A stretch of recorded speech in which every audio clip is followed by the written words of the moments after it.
Hello, everybody, and welcome to the Monday After, which is not a very happy Monday after, now is it? It's not.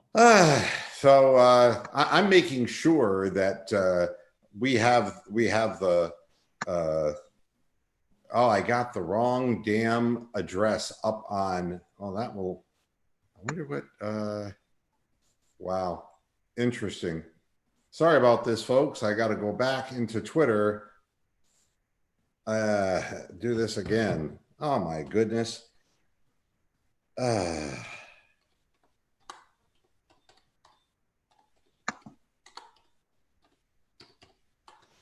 Sorry, I apologize in advance, after, before the fact, the whole 9 yards. All right, there. That's why nobody's joining us in here. Working nine.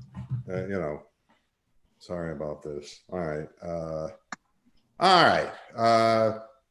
Hope everybody is doing all right. That's it for the program today. No, I see somebody else is trying to get in here as well. So we will add Rick and put him in here. We got a lot to talk about today, and unfortunately, it's not real pleasant stuff that we have to talk about today. First of all, I want to explain. I guess you there, Rick? Everything cool? Yeah, I clicked everything off, so hopefully you'll be able to hear me fine. And great, everything super. Sounds good. Yep, sounds excellent. The reason I didn't do a post-game show last night. And there are people who are asking, what happened to the post-game show? Well, I had a nuclear cardiac stress test today, and I passed it and everything's fine. But I've been having some health issues that are mainly derived from an injury I sustained playing tennis. We don't know what it is. So we're starting at the, anything that would lead to some of the breathlessness and some of the I guess the tightness in the chest and back. So we started at the beginning, and it's nothing cardiac oriented. So don't worry. It's not like, well, not that you worry, but but I wasn't going to stay up late doing a post-game show, especially after that piece of shit that we watched yesterday. There is only so much patience that I have. And here comes Brian into the chat room. Number two. This show is predicated on two things because there are no scoops. All right. There are absolutely no scoops. What do you think this is? Super Sugar Smacks? That's exactly right. No scoops. What there is entertainment value and critical thinking. If you take those two things away, we got no program. Yesterday on the halftime show, a former panel member, Derek Frisbee, who will not be permitted on the program again, crossed a line of what I call etiquette that I will not tolerate. And this is a 16-year-old young man who will learn from being foolish and young. He wanted an opportunity to learn how to be a broadcaster. I gave him that opportunity to have fun on the air. And he was basically in the program telling people to unsubscribe to this channel because I was just a negative Nelly.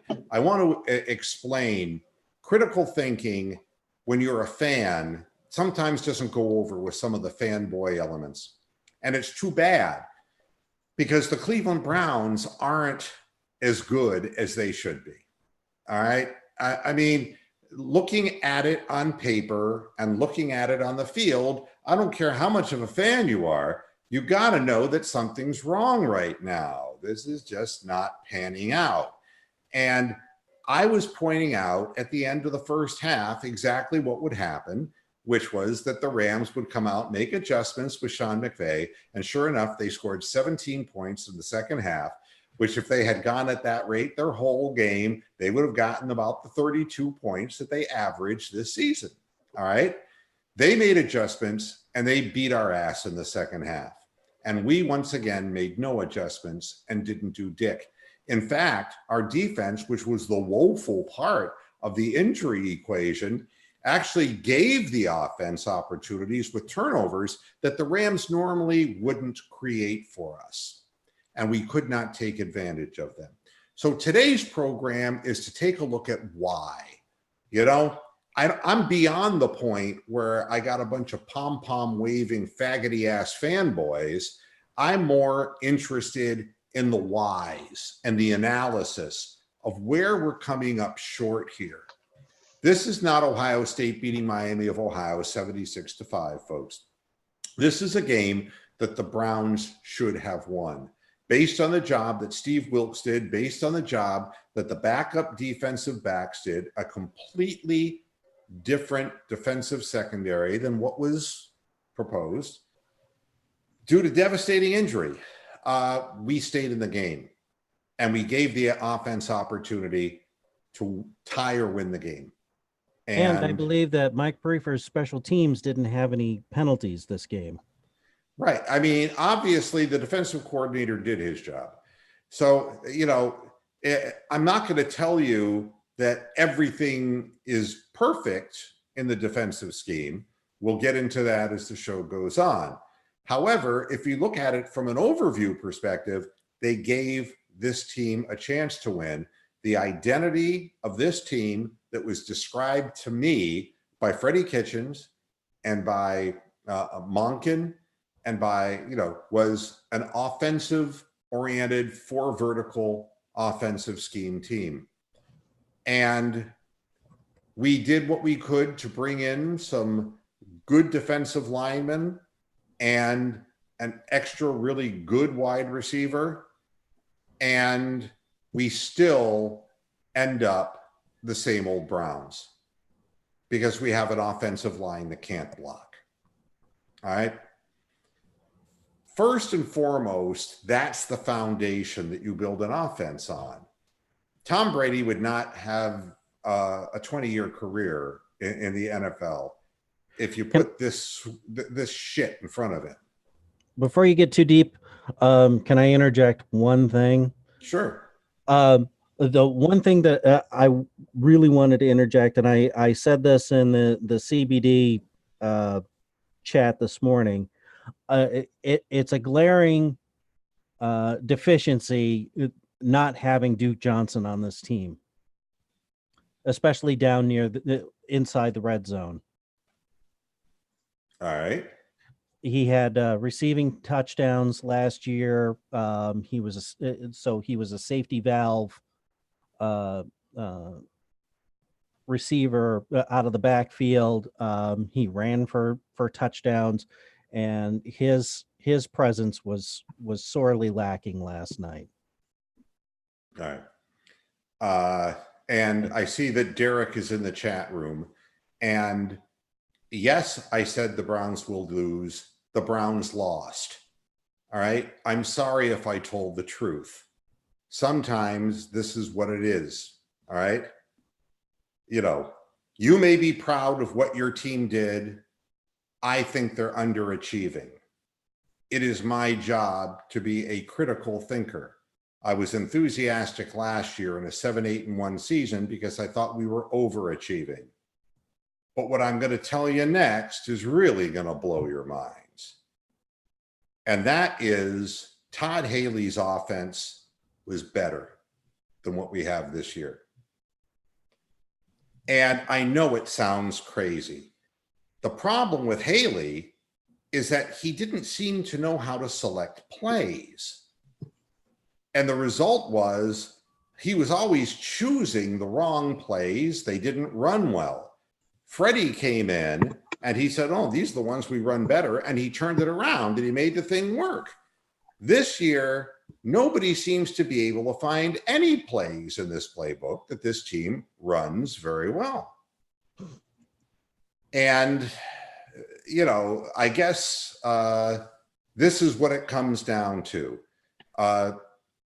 Offensive line is not blocking. Greg Robinson on the end of the line and somebody outside of him, he goes inside, the guy goes around and sacks the quarterback. I'm seeing the Rams were overloading the line of scrimmage and throwing more people than the offensive line could block. And then there was Eric Cush, a one-man wrecking crew who should never play again. That was embarrassing. See ya, Derek. As a matter of fact, I just removed him. The deal is this. If you don't have time to throw and your entire offense is predicated from identity-wise on getting your receivers 4 vertically deep and running longer creation patterns in the middle of the field, it's not going to work. I mean, the whole scheme is ruined right off the bat because you don't have offensive linemen who can block. They're not holding anybody away from the quarterback. People are saying, well, he's rolling out to the right every time, Baker Mayfield. Well, yeah, he is. Take a look. Why? Because if you take a look at what's coming in from the right-hand side, it's Greg Robinson running the wrong way and the guy coming in for the outside. And that's the end of that. It disrupts everything. And we have a head coach, for whatever reason, has decided that running the football when you're in the red zone makes no sense. So the first things first, the offensive line has to go. All right. Eric Kush can't play. If Eric Kush is better than Corbett, if Eric Kush is better than the other people, then we have to go to the waiver wire and find somebody. That guy can't play football. That was so pathetic. Do you realize his PFF rating was 37.5 for the game? That's just microscopic. So, I mean, and he looked like he was just completely overwhelmed. And that's exactly what he looked like in Houston last year. Enough is enough. That's the first part of it. The second part of it, and there's so much to say. The second part of the equation is the receivers are not open. And the reason they're not open, there's no time for them to get into their pattern. They even showed this statistic on the broadcast on television last night that the Browns, when he had to hold on to the ball 2.5 seconds, there was no completions. None. Nothing. No yardage gained. Nada. Last year, he averaged 2.6 seconds time to throw. Averaged.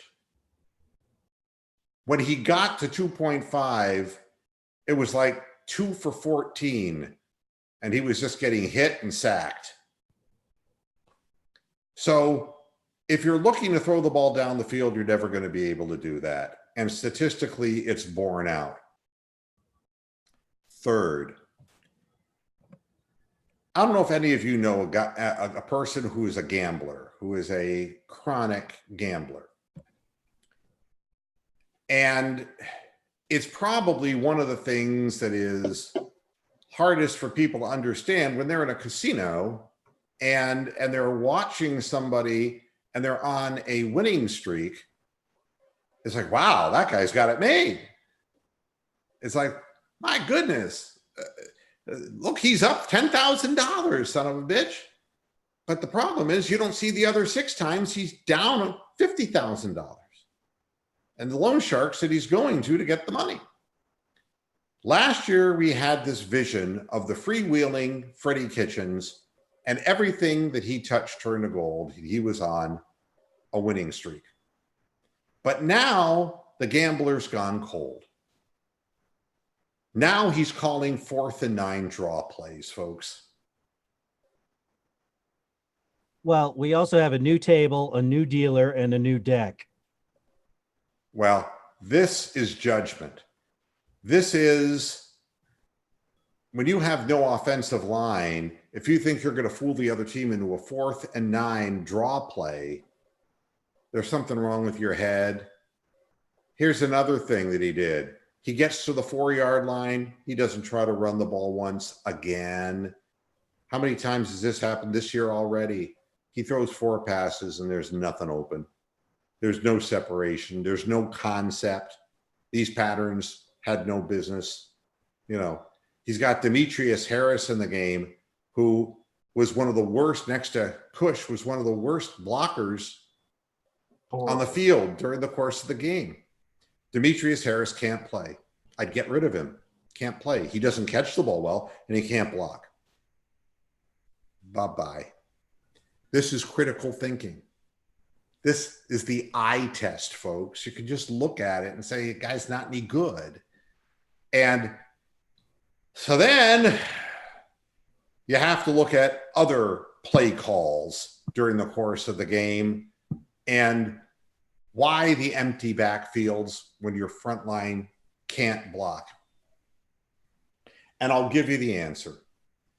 And you're going to see where this is all going. This is all simple critical thinking. I've run businesses. I've been successful in businesses. And I know when a business is failing because of a person involved. Freddie Kitchens quote, if you didn't catch it, the press asked him today, are you planning to hand the play calling duties over to Todd Monken? That's not even being considered, he said.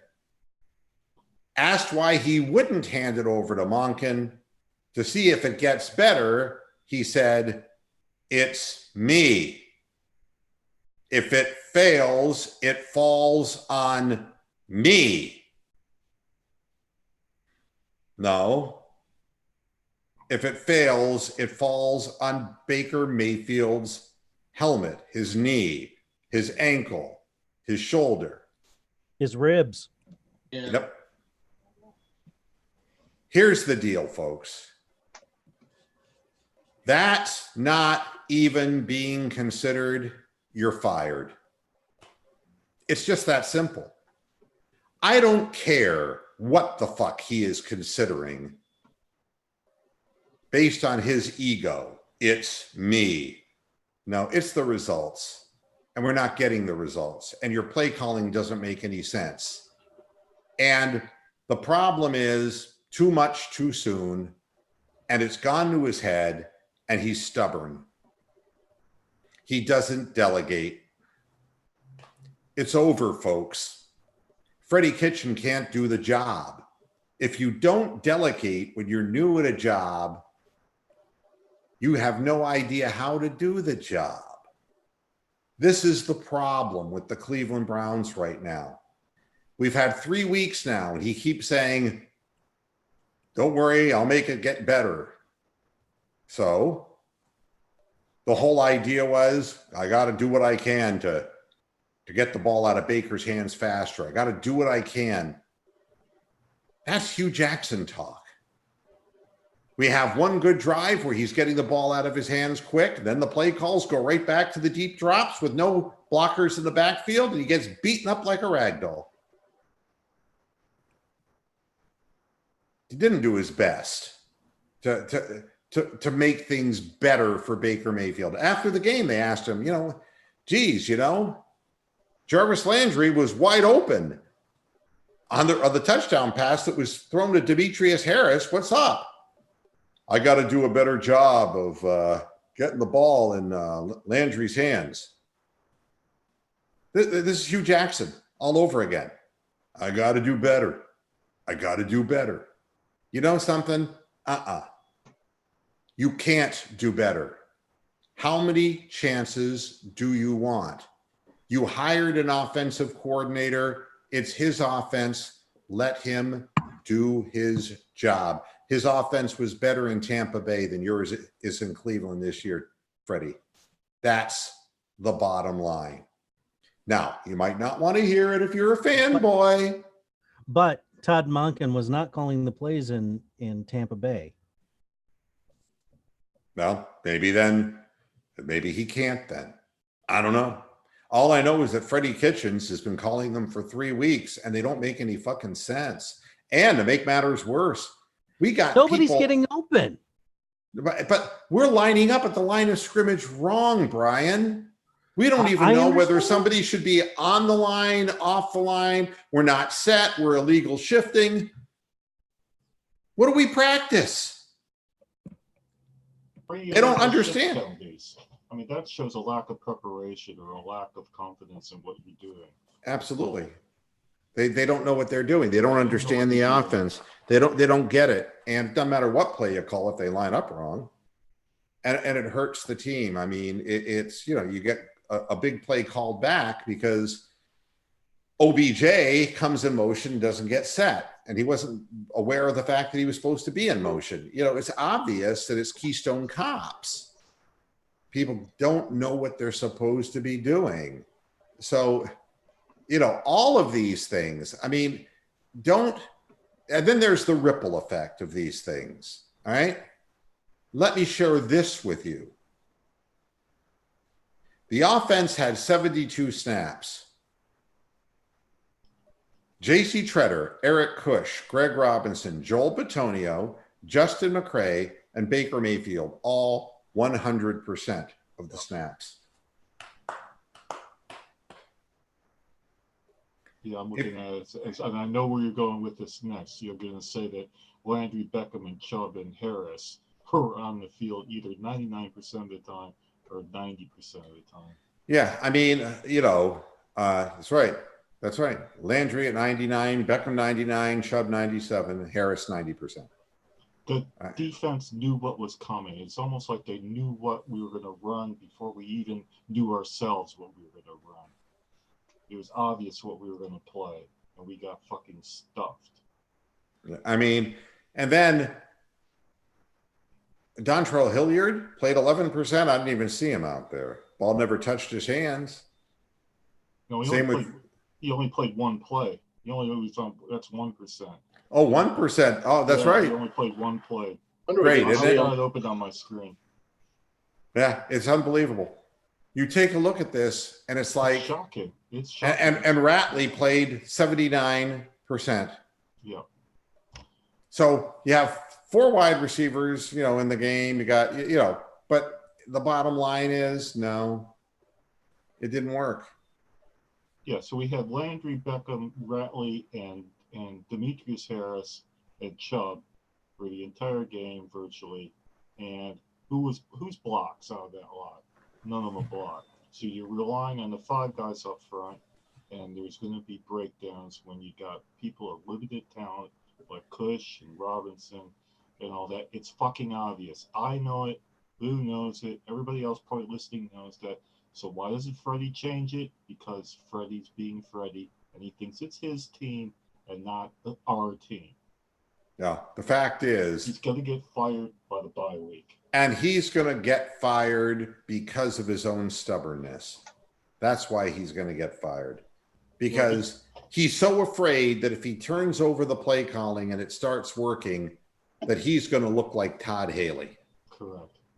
And you know what? The only opinion that matters here, the only opinion that matters, I mean, we can all have our opinion. The only one that matters is Dorsey's. And believe me, he should go up and do a press conference and have to answer questions about the way the team is now, because it is woefully underachieving. I mean, we've seen bad Browns teams with little talent, but this is something different. We know it has talent. Well, this is a ripple effect. Eric Murray, 100%, TJ Carey, 100%, Terrence Mitchell, 100%, Joe Schobert, 100%, Mac Wilson, 100%, Justin Burris, 100%. Yeah.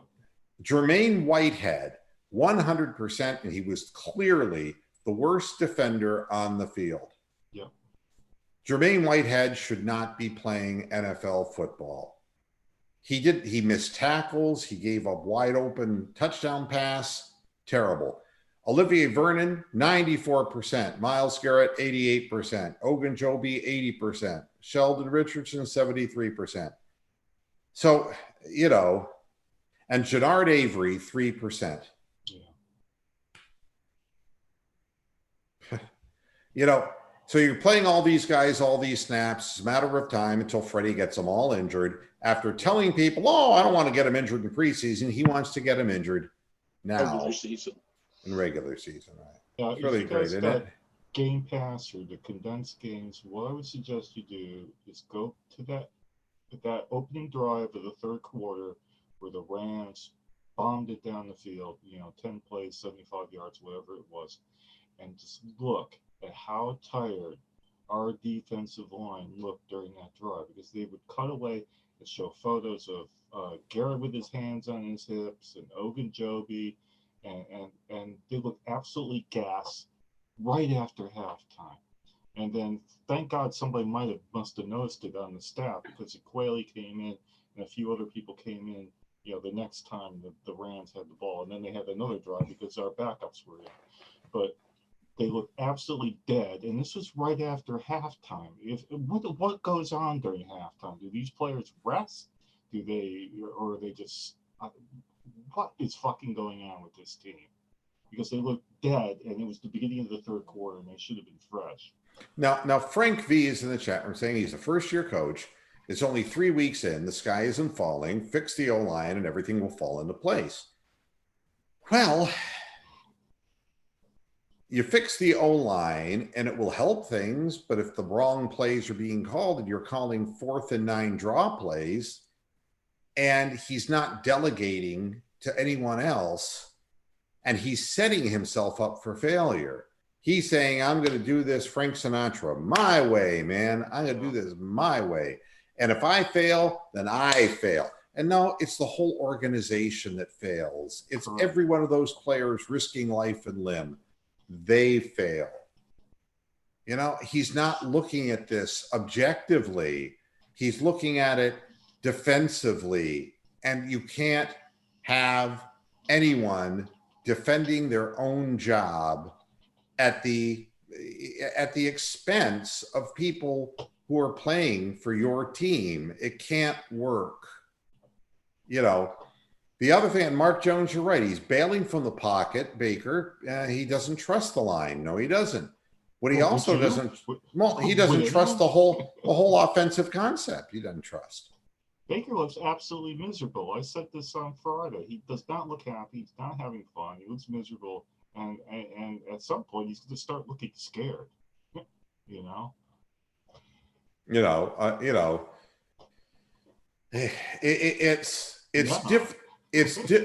It's difficult when your quarterback, who is the emotional leader of your team, is so subdued because there are no big plays to be had down the field. Every defense we've played this year, every single one knew what we were going to do before we did it. Yeah. This offense is not fooling anybody. And, here's the other thing is that, and everyone has a right to an opinion, the sky isn't falling. You're 1-3 because you can't beat the Ravens in Baltimore, right? Oh. So you've gone the first quarter of the season 1-3 and the playoffs are out of the question. Okay. It's done. It's finished. Nobody comes back from that. Nobody statistically comes back from that. And you're not getting better. If you wanted to blame the fact that, the guys didn't play much during the preseason, or no, this is not working. It's not working. And it's not working against lousy teams, mediocre teams, or really good teams. All right. I called the final score 27-13, and it was 20-13, and I knew the Browns wouldn't score points because they're not scoring points this year. That's why I knew they would not win, because the only way you're going to win is you have to outscore the Rams. The Rams are a good defensive team, and we tried to win like the Titans win, except we're not the Titans. We can't even remember the Titans. Don't want to remember the Titans. I don't look ahead in the schedule, Kawaki, and say, who can we beat? Right now, you can't beat anybody. If you can't block what's in front of you, you can't beat anybody. Your quarterback's going to get injured. That's what I'm telling you. And it's all because Freddie is going to continue to go with a backfield that has no blockers. You can't play Pharaoh Brown and be serious. Please. Pharaoh Brown had no idea what he was doing out there, and he doesn't belong on the football field. And to be playing all these tight ends and not a single one of them lines up in the backfield, what is the point? And the reason is because Demetrius Harris can't block. And none of them, really, none of them are blocking. So you needed somebody who can stand somebody up, a fullback or whatever. If you're going to play AFC North football, then at least get a blocking back. Change this naked backfield look because it's not working. But as long as the head coach says this will not be considered, like God has spoken, what's the point? Question of the panel here. Yeah, go ahead. I mean, it's really glib and it's really easy to say, oh, just fix the offensive line. Well, how do you fucking do that? Are you going to trade a first round draft pick and Denzel Ward to try to get Trent Williams? Are you going to try to get a guard that can actually play off the fucking waiver wire?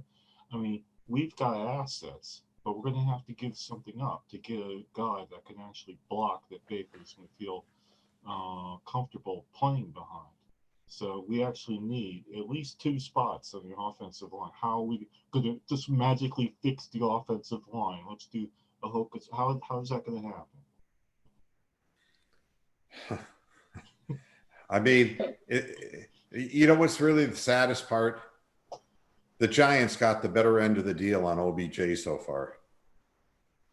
Daniel Jones goes in and he's 26 for 36 and he's getting blocking up front. Yeah, he is getting blocking. They're blocking a lot better for him.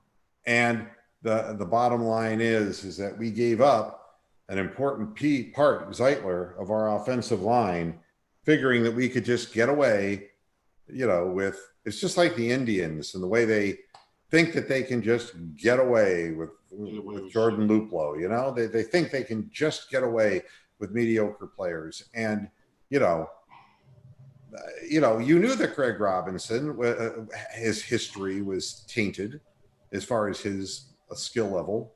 Cush was terrible last year. I mean, and you decided to go with these people.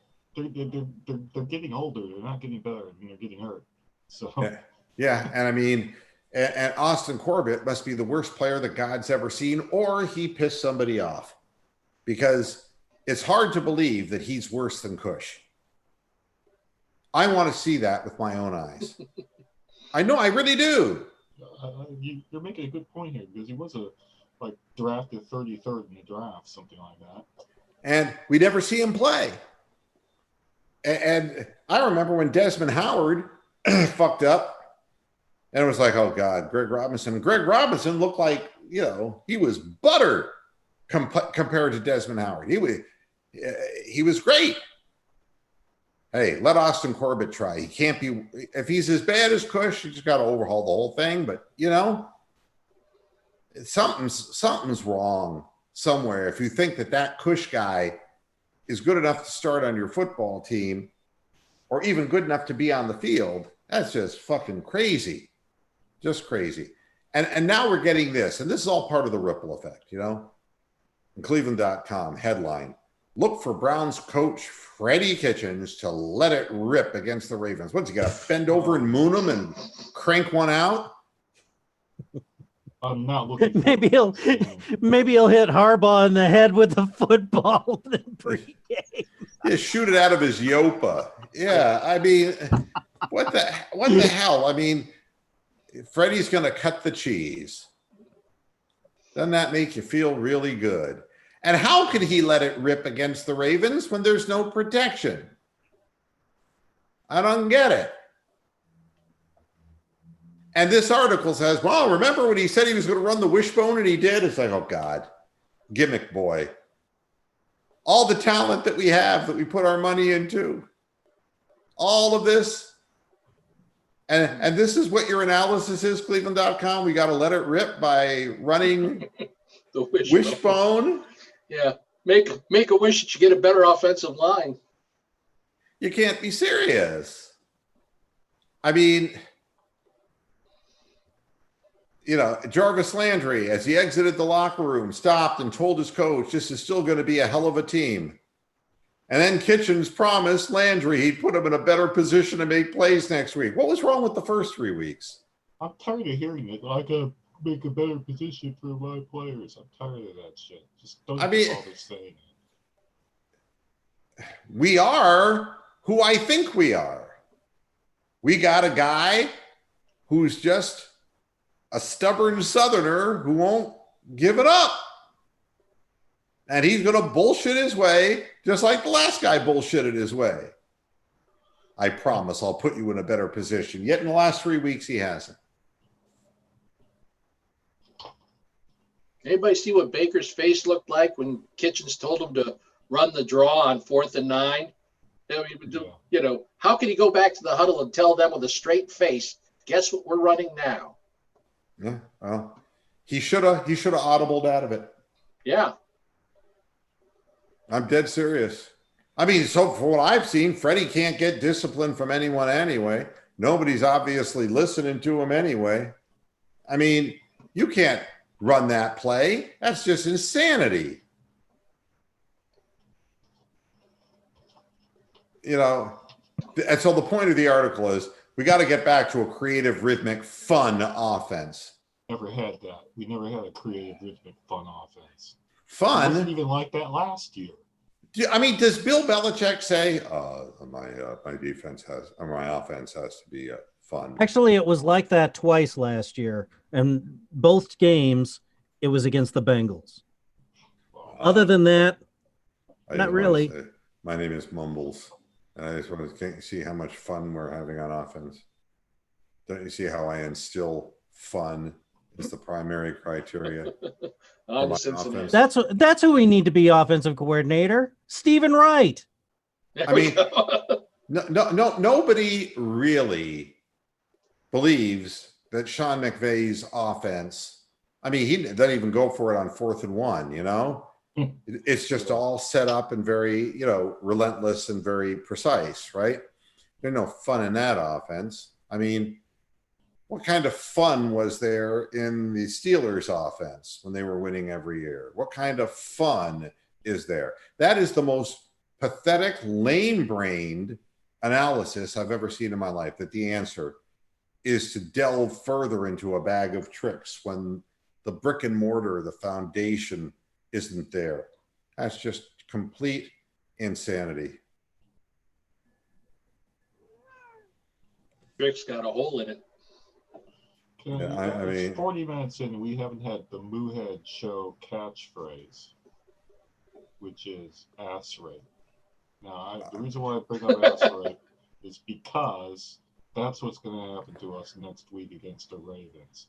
No, the Ravens will too strong. score at least 4 touchdowns, probably more, and we'll be lucky to get 12 points. Yeah, it's a 0 chance of winning. 0. I mean, I don't know if you watch the Ravens. I don't know if you watch the Ravens.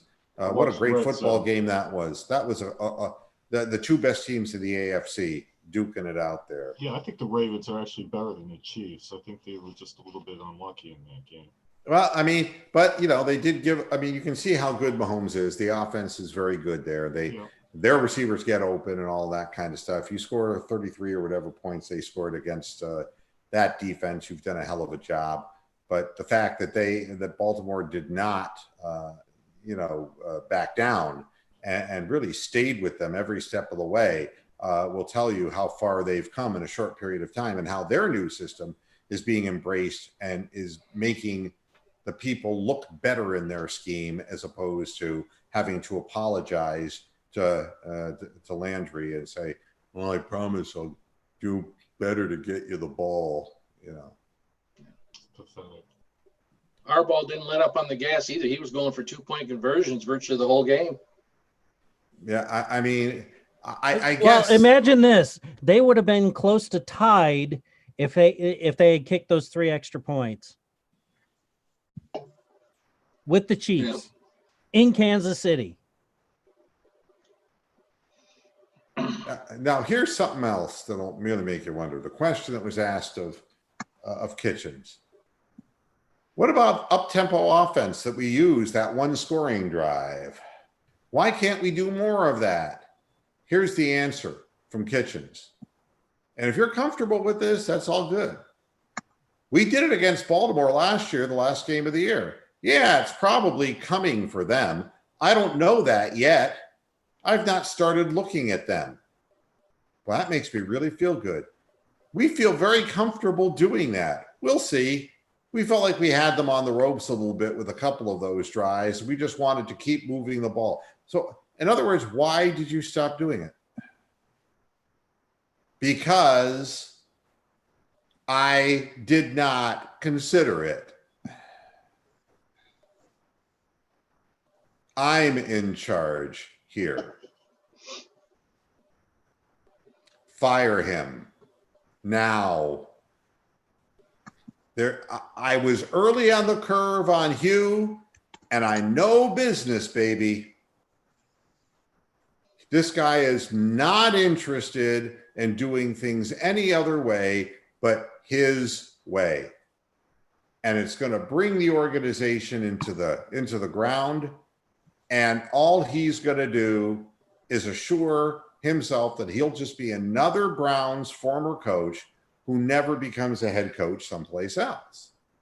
That's what it guarantees. How long do you think before we start hearing some grumblings from Jimmy? It's been kind of quiet this season. I mean, you haven't seen much of him, and haven't seen much of Dorsey the last few games either. He's been sort of out of the spotlight. Yeah, it's a mistake that was made. They turned over too much to a guy who just obviously wasn't ready for it.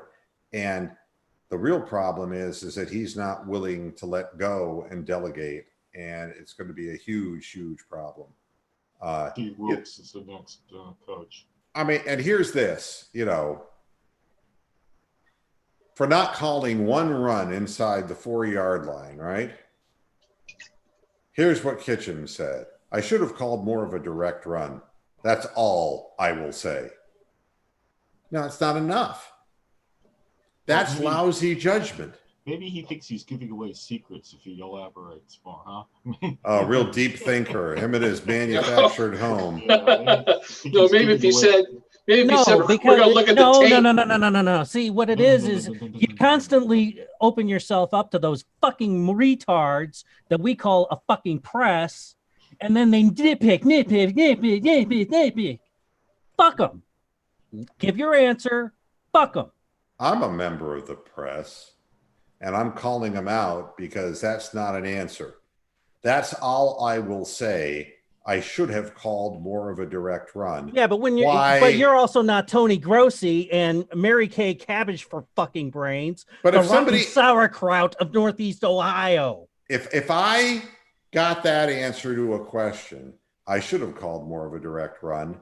Why didn't you? And I would also say in week 2, why didn't you? In week 1, why didn't you? This is not a one play, one game phenomenon.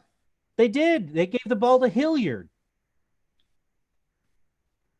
Yeah. Against the Titans, that was the first touchdown when Seibert blows the extra point. Hilliard ran the ball in when they were on the 4 or 5 yard line. And that's why he didn't do it again, because it worked. Is that what you're telling me? I mean, I don't know. I only saw Hilliard confused. running down the field and making a play on special teams. Maybe that's just his way of saying, I need to look at the tape. Yeah, exactly. When he was asked, what's missing this year that was there a year ago? He goes, I wouldn't say anything's missing, Kitchen said. It takes time to develop offensively. We kind of hit the ground running last year. We'd been through 8 games, so we knew what we were doing. So in other words, we have to wait 8 games to know what we're doing. So we're only playing half a season. These are things that you can't be serious about, I would say I have to do a better job during the course of the week of putting these guys in better situations. Ring around the rosy, pocket full of posies. Just blame me. Just blame me. I am, you're fired. You want me to blame you, you're fired. Because you're not doing anything to improve your bad judgment, and you refuse to listen to anybody else's way. I wouldn't fire him because I don't think that he has something to offer. But as long as he's not willing to delegate in his first year in a job, he can't give me what I need. I think we've seen the best out of him. You know, how is he going to improve? How is he actually going to, how does that work? How does the mechanism work where he's actually going to get better? Well, I got to be better. Well, how do you get better? And then this. You learn. Go write your article. This is a quote from Kitchens to the press. Go write your article and say that I messed the game up. Go write your article and say that it's my fault that things are not looking like it did last year, because it is. Well, that's a contemptible answer. That's true. It doesn't stop the criticism, Freddie. You know, if you think that the mea culpa over and over again, you know, it's no different than a person who's an alcoholic. But a goddamn Louisville Slugger upside there, some of their fucking heads would. Over whose heads? Grossy and the rest of those shitbags. You know something? I'm not going to get down and blame the press for this. The press is going to have a feeding frenzy. I'd be the first to admit that. But I don't beat the press over the head for criticizing the president of the United States. It's their job. Now, whether you agree with them or you disagree with them, I mean, I try to sit here on the program and say, you know, I really think. Yeah, meanwhile, they filleted Obama for 8 fucking years. They did not fillet Obama. Oh, yes, they did. Okay, they did. Fine, whatever. I mean, you're racist. You forget that the Clintons are murderers, too. Yeah, exactly. I have nothing against mulattoes. Pizzagate, yeah. I'm glad. You know, it's sometimes it's just amazing what comes out of people's mouths, isn't it? You know, I'm going to tell you that this guy has the opinion that Freddie should just open it up and run the wishbone. All right. And I'm going to say that's crazy. I mean, that's not a valid point of view. So, I mean, I can pick and choose what members of the press I believe and which ones I don't, which ones have a good idea, which ones don't. Which politicians have good ideas and which ones don't, who are effective legislators and who are not. And it's all part of critical thinking, which is all part of this program.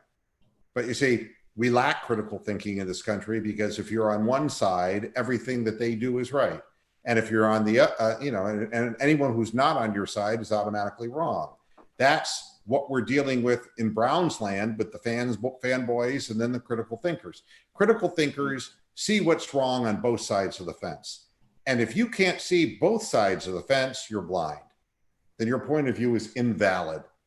There are things that I thought the Browns did very good in this game, and it's defensively speaking.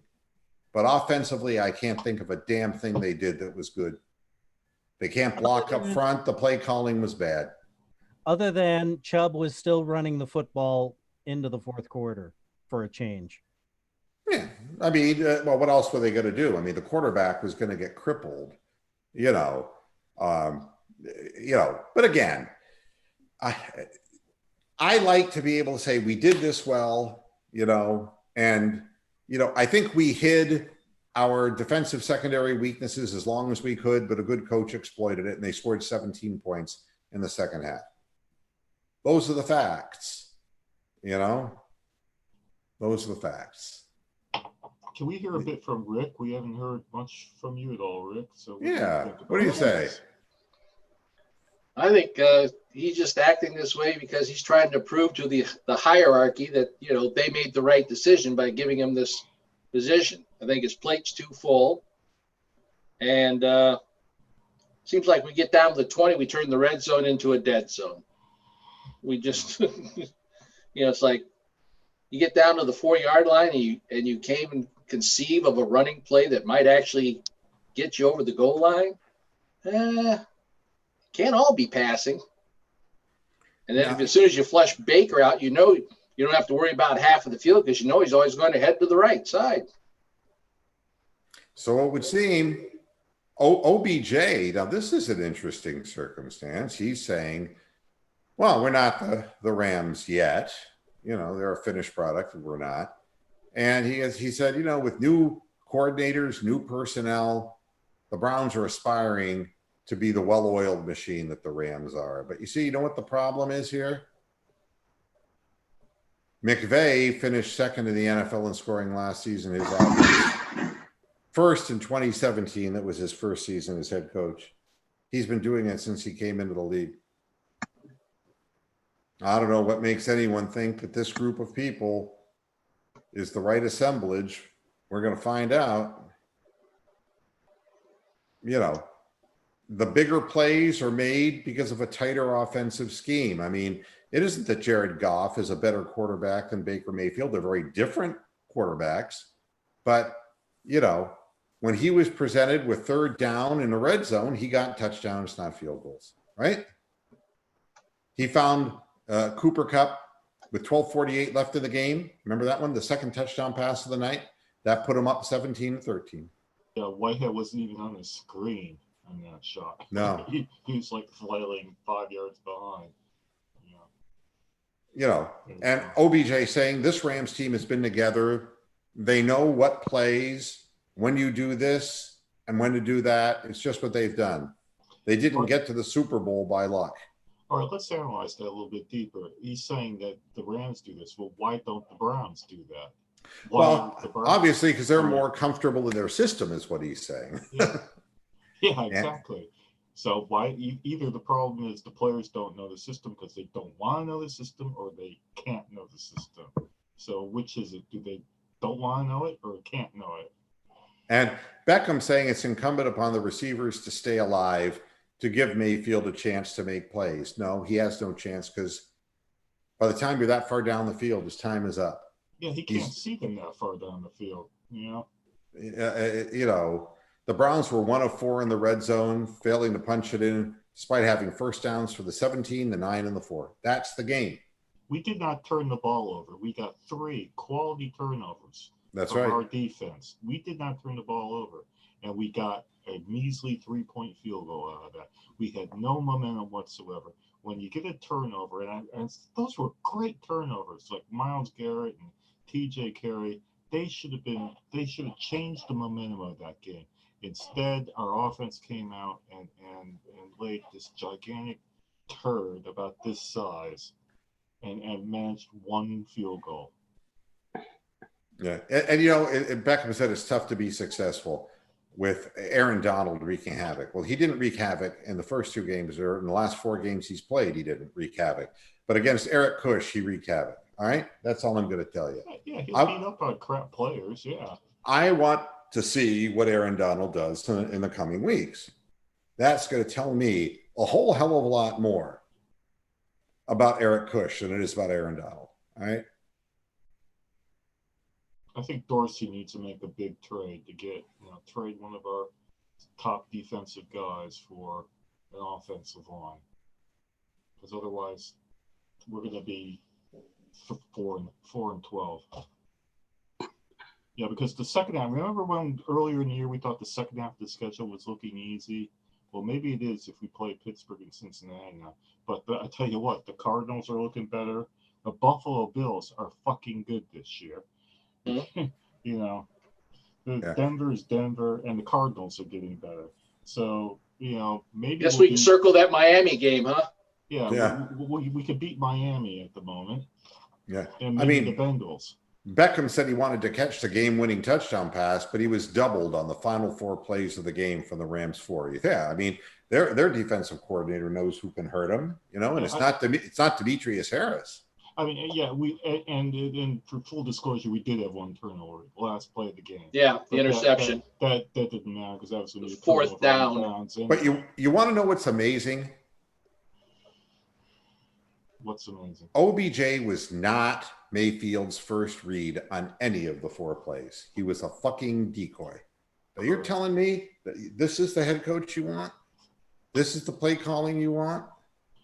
The pass to the tight end at the back of the end zone.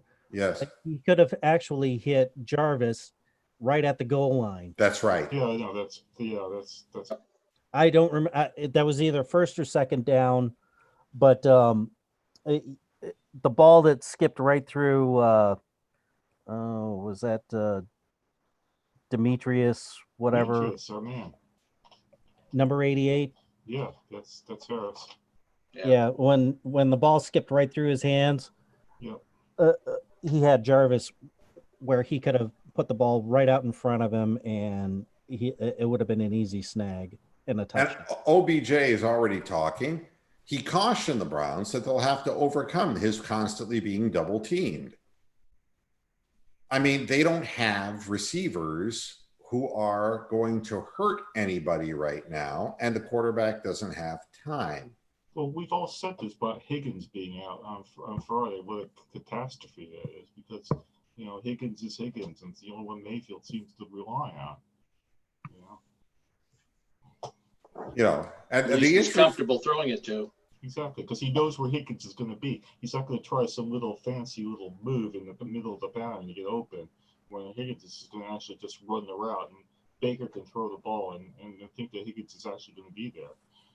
Here's a headline: Browns tight ends take a back seat in passing game, trying to boost the running game. Yet when we look at the statistics Really? of That's what, not how it was. if you look at the tight ends and you look at what they did and didn't do, Ricky Seals-Jones had a 70.3 player rating, Pharaoh Brown 43, and Demetrius Harris 51. I mean, they didn't do anything well. They didn't help. I mean, the thing that's amazing is, Pharaoh Brown had 2 penalties. Harris had 1 penalty, and he struggled as a blocker. So you might as well take that headline and just shove it up your ass, because it's of no value. And Seals-Jones had, I think, 1 catch. Yep. 1 catch for like 13 yards or something. Yeah. Yep. I call him Seals and Croft. I thought it was. I wish we'd have had Croft out Ricky Lee Jones would have even been better. That's true. And Crosby, Stills, and Nash. Then Young. and now, Hell, we'll just bring out all of Buffalo Springfield. There you go. if you don't believe that things can get worse, fanboys, Baker Mayfield getting hurt, you say, oh, you're just living in the past. Well, Saquon Barkley is gone for 8 weeks. High ankle sprain. You can lose your best player anytime. Amsterdam has an interesting, I don't know how serious of a question it is. Moo, would you trade Denzel Ward in a second for Ramsey? Well, I mean, no. I mean, Not going to help the offense. No. Not only that, so you're trading your young guy in for a proven commodity and Ramsey, who wants more money. But it doesn't address, that's right, Bronk's right, it doesn't address the primary problem. So we could trade away Denzel Ward away right now, but not for another defensive player. That doesn't help the team. You need something on offense. No, we need offensive linemen. Exactly. I mean, plain and simple, that's where you got to build this thing now, because the quarterback has lost all of his confidence, and he looks like he is uncomfortable and frightened. That would be the way that I Try would and get a describe hold of it. the Redskins and see if they are they going to let that Trent Williams just keep twisting in the wind, or are they going to want to do a deal of some kind? Yeah, that owner is that much of a douche. He would do That's that. right. Yeah, Snyder. Yeah, I forgot about that. Yeah. I mean, That he's gotten big of a dingling. He's gotten in our way before, that guy. I mean, he is a draft day destroyer because of his ridiculous willingness to trade over value for something that you wanted. He'll jump ahead of you. He's not a responsible guy. We need to do something to protect the quarterback, and because that's where the franchise starts. And we need to get the 2 receivers, Callaway and Higgins, back and see what we have in that regard. I don't know, but it's 7:00 and I'm done. I mean, I got no more to say except, I'm personally very sorry if anybody is offended. Most of the people agree with what I'm saying because they're seeing it with their own eyes. And if you want to believe that everything is going well with the Cleveland Browns, that's, your call. That, then you're not going to agree with my view. If you think everything's going well in this country, good for you. Then that's what you think, and you're entitled to your opinion. I don't think that's the case. So if you listen to me, I'm not going to tell you that. But that's what this is. This is what freedom of speech is all about. It's about exchanging we had this ideas. out on Friday with the Kevin Bacon character in Animal House going, all is well, all is well. Remain calm. Remain calm. Well, I'm calm and incisive. And the fact is I am telling everybody that this coach, if he refuses to bend, is going to be fired and deserves to be fired. If he refuses to delegate to make this football team better, if he refuses to listen to fresh ideas outside of his head, that we're not going to get better. That's all. Those things are, it's a given. What can I tell you except that we, all I can tell you is that we're going to do the very best we can on this program to point out what's going on. And I will give Freddie all the credit in the world if he shows flexibility and allows somebody to teach him something that he doesn't already know. I think that's what it's all about. See, Bill, imagine if you came on the program and said, well, the last program we had wasn't very good and it's down to me.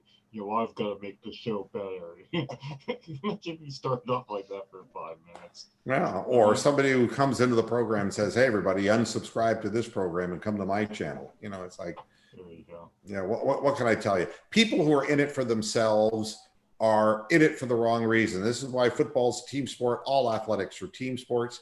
There are some individual performances within sports. There are some events that are individualistic. Football ain't one of them. Basketball ain't one of them. Baseball ain't one of them. These are things that a team concept is what it's about. And you can't have a man at the top saying, this is my desire. This is the way that it's going to be. And no matter how many times I get it wrong, I'm going to try to get it better. Doesn't work that way. At least this week we didn't have to say a darn thing about Odell Beckham's watch.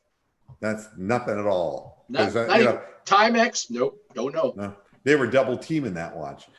Thanks everybody for tuning in to this edition of Moohead Radio. We'll be back again come Friday. Thank you, Fred Scuttle. And we'll be back. Yeah, those weren't actually Rams defensive backs. They were actually Pinkertons.